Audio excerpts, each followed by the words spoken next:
Kia ora. Welcome to WIDS Auckland 2020. This year's event is an online series of talks featuring women sharing their stories about their work and career contributions across many industries. WIDS Auckland is an independent event organised by the University of Auckland Faculty of Engineering to coincide with the annual Global Women in Data Science Conference. I'm Kate College, WIDS Ambassador, and I'm delighted to be here to help share some of these inspiring stories. Today's speaker is Evelyn Wareham. Evelyn is the Chief Data and Insights Officer at the Ministry of Business, Innovation and Employment. MBIE is a silver sponsor of WIDS Auckland 2020. Evelyn is a strong believer in the power of data to change lives. In this talk, Evelyn shares a little bit about her career journey and also how her team at MBIE is focusing on data strategy and capability, which includes the focus on diversity and inclusion. Kia ora tātou. Tāwhia tō mana, kia mau, kia maia. Ka huri tako aro ki te pai kahurangi, ki reira te oranga moku. Ma mahitahi, ka ora, ka puawai, a mātou mahi katoa, ka pono, ka tika, tihei, mauri ora. Tēnā koutou katoa. My name is Evelyn Wareham. I'm the Chief Data and Insights Officer at the Ministry of Business, Innovation and Employment. And it's my great pleasure to speak with you all today virtually for Women in Data Science New Zealand 2020. I'm going to be speaking about how we use data and insights to grow New Zealand for all at MBIE. So I thought first up I should explain a bit about our data context, or what we call our dataverse at MBIE. We're part of the New Zealand government, so we support the New Zealand data strategy, which sees data as part of the critical infrastructure for the country as a whole, and talks about investing and making the right data available at the right time, growing data capability and supporting good practice, implementing open and transparent practices, and building partnerships within and outside government. Those are absolutely critical for MBIE to be a success, because we're one of government's super ministries. We bring together around 5,000 people based in New Zealand and overseas. We cover a wide range of different ministerial portfolios, supporting almost half of the New Zealand cabinet ministers. We also have a range of functions from policy support for ministers through to operational services and regulation in areas like immigration, building systems, labour market, and financial services. So our goal overall for MBIE is to grow New Zealand for all by enabling a productive, sustainable and inclusive economy. What does that mean in terms of how we work? We have 4 values, and these are the ones that were in the karakia that I opened with today. So to enable us to be effective across MBIE in achieving those ambitions, our core values are mahi tahi, which is about working together so that we can achieve great expectations. Pai kahurangi, building our future by learning from the past to shape the vision and protecting what's precious to lead the way. Maya, being bold and brave, thinking differently and innovating, and pono me te tika, owning it, really taking accountability for our actions and making sure that we're embracing the differences of others and holding ourselves to account. In terms of our data, MBIE has around 226 data and information assets that span our diverse areas. And the data itself is really varied. Everything from official stewardship for New Zealand's geoscience data and information. We have 2.5 petabytes of petroleum and minerals data that's provided to us by the commercial sector, where exploration is taking place and then held in trust for the country and for scientific research. We manage a whole range of official register systems, the companies register, the insolvency register, the intellectual properties register, and so on. And we have transactional data from big operational services like immigration. So that covers many millions of border crossings in a normal year, and in most years up to 100,000 visa applications by people wanting to come and visit, work or live in New Zealand. Then beyond that transactional data, we do forecasting and modelling to inform decisions on economic development. We produce official statistics in a range of areas, and we have business-oriented API services. So really rich environment, and that's what drew me to join MBIE as Chief Data and Insights Officer 3 years ago. How do we use that data? We've got a number of strategic aims. One is to provide the evidence and insights base for the development and evaluation of government policies. Another is customer insights to enhance our services so that they're more effective and help people to get what they need. Then operational intelligence to enable compliance in areas like border protection. And like any other organisation, we need data and insights to support strong performance, so to support our leaders and managers to shepherd their people, as well as to keep our finances and our performance measurement up to date.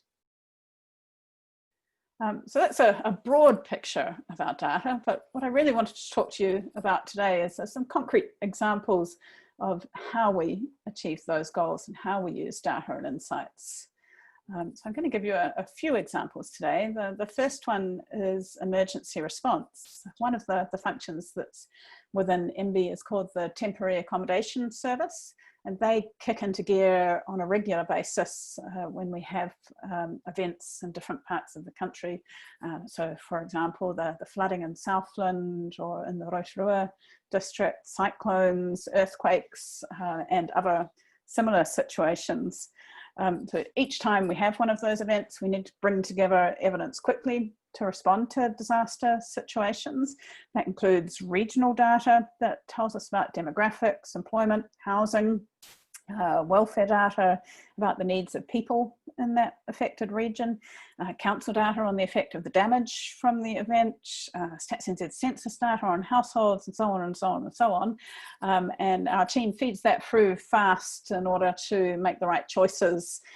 So that's enabling action on the ground as well as decisions by ministers. Another different example of what we do is in the tourism and regional growth space. So here we source and produce a large quantity of data, and then our role is really to push it outwards so that it can be used by the tourism sector and by regional councils and businesses and regions so that they can produce a thriving and sustainable regional economy. And here we've got a couple of examples of the dashboards that we publish using our software. Those are examples of innovation that MBIE's brought to government as one of the first users of R for publicly available dashboards. We continue to produce more of these, and they're a great way of getting a large quantity of data available at a granular level through a nice, simple user interface. Then I thought I'd dwell for a while on COVID-19 response and recovery, because this has obviously been our biggest task for the last 5 or 6 months now. Starting back in January and February, when we could see the impact of the pandemic in China and started to look at the follow through for the New Zealand economy, so implications for our trade with China, for our travel to China, and so on. MBIE's been working together with a range of other agencies to provide the data that ministers need to make decisions as we've worked through the COVID-19 response. And our particular focus has been on the economic data pillar to support government response. It's been quite a fascinating incident with COVID, unprecedented, a whole lot of unknowns, and then an insatiable demand from decision makers for data and evidence as a basis for their decisions. We had to pull on quite different data sources from those that we normally use, and to ramp up the use of some that we already had access to. So one of the pictures that you've got on the screen there is weekly consumer spend change. That's from a dashboard that we've just published for everybody to use, which draws on market view paymark data on transactions in New Zealand and enables you to look at the broad picture, but also to dive down deep to see what's happening in individual regions with different types of spend, different countries of origin for international spend. So we can see the impact on domestic and international spend at level 4, at level 3, at level 2, and now at level 1 as we move into our new near normal situation. You can tell, for example, with international spend that the drop in spend from Australian visitors is far higher than the drop in spend from some other countries where people are here longer term as students or workers. Real-time data is also something that we drew on for our small business response. So in that area, we partnered up with TextFerret, a New Zealand company, to undertake sentiment analysis, drawing on social media and traditional media. So the colourful bubble diagram here shows you topics and intensity and sentiment. We were able to track twice a week for the government response, what's causing the most concern for people and businesses across New Zealand, where do we need to get in there and respond, and that fed straight through to a range of decisions that you would have seen by ministers in the last couple of months. So sentiment analysis led by our Better for Business Insights team. Consumer spend dashboard was published by our Evidence and Insights branch at MBIE. Really excellent pieces of work in quite difficult circumstances. Next, I thought I'd talk a bit about what it's like to work as a woman in data science at MBIE. I thought I'd start by sharing a little bit of my career journey, which I always think is somewhat like stepping stones. So you start out in one direction and then there's a range of options in front of you. You never quite know where you're going to wind up. I've been working in this information and data space now for a couple of decades. When I started out, I had a history degree, not statistics, not data science. You couldn't even study that at the time. So from that history degree, I ended up working at Archives New Zealand, went overseas and worked for the International Council on Archives for a couple of years, but focused towards the future on records that were being created and kept. From that, I moved into digital continuity and digital preservation. How are we going to keep the websites and the emails for future generations? And then I stepped sideways to Stats NZ, where I led the expansion of New Zealand's integrated data, got involved in privacy good practice across the public sector and in plotting New Zealand's data future. And from there, I moved to MBIE a few years ago. So I guess in terms of data science, I'm not a modeler or a statistician by background. My speciality is in data governance, data integration, data sharing and data use to make a difference to decision makers.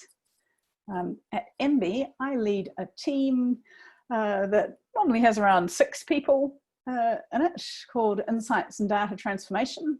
5 of the 6 are women, so we clearly have plenty of women working across the data space at MBIE.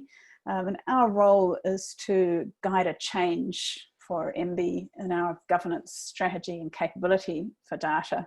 But we're a very small piece of the overall MBIE puzzle. So far, we've counted about 400 people across the Ministry of Business, Innovation and Employment who work in a really wide range of data and insights roles.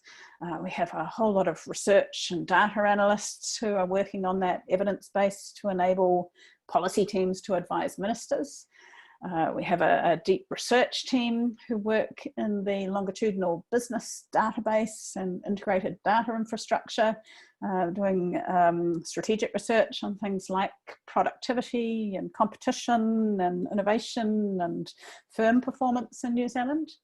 Then we have a large intelligence data and insights branch in Immigration New Zealand, who do a mix of business analytics, data science, algorithm development to help us to make good decisions in the immigration space, and a sprinkling of analysts across all sorts of other areas of the business, from petroleum and minerals to building systems to New Zealand government property and procurement, to finance and HR reporting analysts. We've got many women leading these teams. Our General Manager, Evidence and Insights, Eileen Basher, our Chief Economist, Donna Peru, our Chief Information Officer, Claire Govier, and Manager Information and Data, Susan Pryor, among them. So it's a great place to work with a really diverse workforce in a whole range of ways, from our strengths and skill sets to our backgrounds and gender. One thing that we're quite focused on at the moment is our talent pipeline. We've signed up to 2 cross-government programs where we're keen to bring new people into MB and to government as a whole as summer interns or as grads on longer term placements.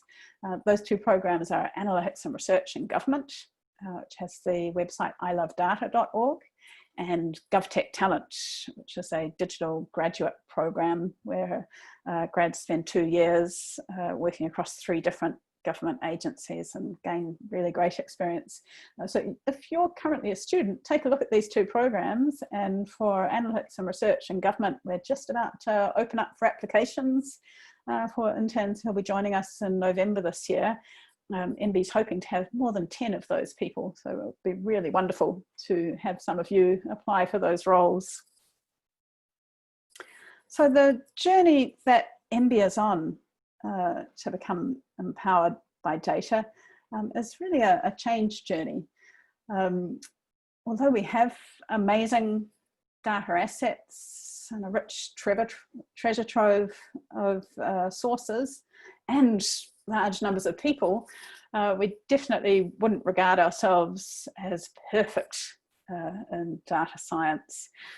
One of the features of a large multifaceted organisation that's been formed by different pieces of the puzzle coming together over time is that our data was not designed to be together. It doesn't fit together nicely, and in fact in many cases we can't actually link it up and integrate it because we're working under different legal mandates. So our aim has been to move from what you might describe as a data tangle towards being a more data friendly organisation.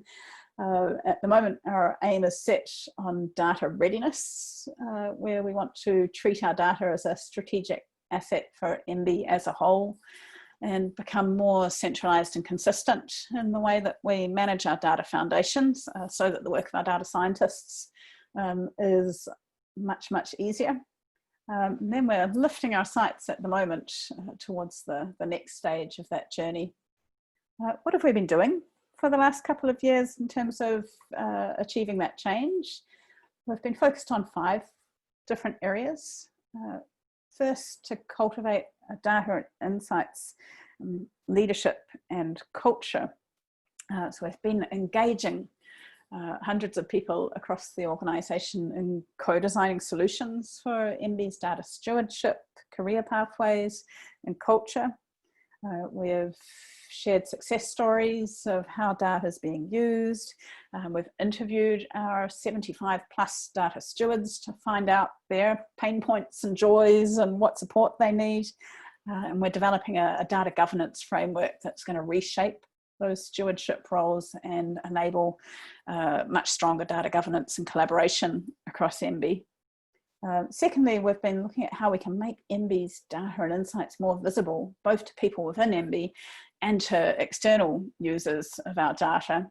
So monitoring how the use is going of our dashboards and other published data products, working on our enterprise metadata layer so that our data is better known.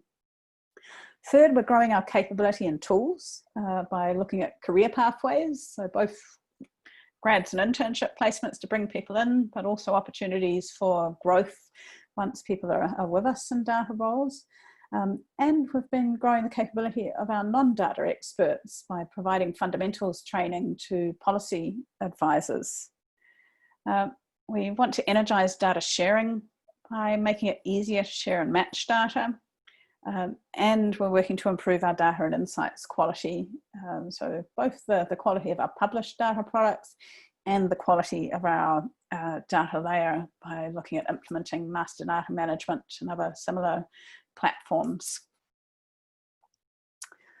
At the moment, we're taking stock of that journey and assessing where we've got to, and we've chosen this model for taking stock, which is actually one from the US federal government. We really liked it because it includes analytics capability. So at a fairly basic level of description, at least it's in there. It helps us to think where are our analytics currently and where would we like them to be in future. It also includes data culture and data people, whereas a lot of these models just focus on data governance, data management and systems. So we've been measuring across MB to see where we are now. We suspect we're somewhere around a 2, but with a lot of variability, patches of brilliance, pockets of excellence in different parts of the organisation. But when we look at the whole, we're still at a stage where we're managing data in silos. We've got a clear career path in some areas, but not in others, where our data isn't stored in one place and able to be programmatically accessed. Where would we like to be by 2025? For our data community and our executive, their ambitions are really high. We'd like to be getting up to a 4 or a 5. We definitely want to be doing predictive analytics. We want to be working across the system. We want multidisciplinary teams who are focused on how they can achieve our outcomes and solve challenges like COVID. And would like multi-agency data ownership and stewardship. We see ourselves as part of the wider government system and quite a large player in that system. So if we can look beyond MB's walls to the rest of government, we think we're onto a good thing. And that's been embedded in our organisation strategy. So Te Ara Amiorangi, which is our new strategy this year, has data at its heart. It talks about MB becoming empowered by data, being a data and evidence-led organisation. This year, we're refreshing our strategy and resetting our roadmap so that we can take MB up to that next level and lay out the initiatives for the next 2 years that will really help us to broaden our evidence base and provide the insights that government needs. As we do that, we'll be focused on living the MB values that I told you about at the beginning of this talk. We'll want to challenge the status quo for data insights, welcome new ideas and cultivate creative thinking. We want to imagine how our future could be, engage others in that and help to take ourselves forward. We want to collaborate. So we want to collaborate with partners across MB, across government, but also with the wider data community, and particularly with people who might be working in universities and the private sector, for iwi and communities. We'd like to know how you want to use our data so that we can make it available to you. So our data culture should ultimately be about empowering New Zealand, not just MB. So join us on that journey if you're keen. I've got 2 calls to action from this talk. The first is tell me what you want from MB's data. What data sources are most important for you? What types of tools would you like us to be producing? What products, if you'd prefer to have dashboards and charts that are ready made, are going to be the most useful for you? Secondly, if you're currently a student or if you're thinking of taking up a role in data science, apply for one of our internship or grad placements and become part of government's data talent pipeline. Thanks for listening today. It's been great to have a chance to talk with you all, and do feel free to check out our data on the MB website, connect with our APIs, or fire through to me with any questions.